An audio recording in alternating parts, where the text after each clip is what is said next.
Rosalie, ano yung batayan na nakikita ng komite dyan sa Kamara sa posibleng impeachment complaint laban kay BP Duterte?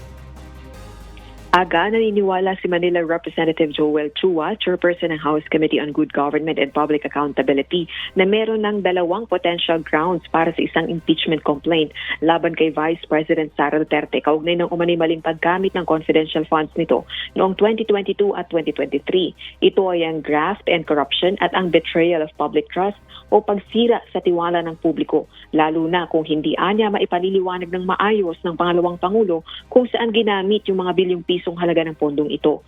Ang House Committee ang nag-iimbestiga sa ginawang paggamit ng confidential funds ng Office of the Vice President at ng Department of Education nang ang Vice Presidente pa ang kalihim ng kagawaran.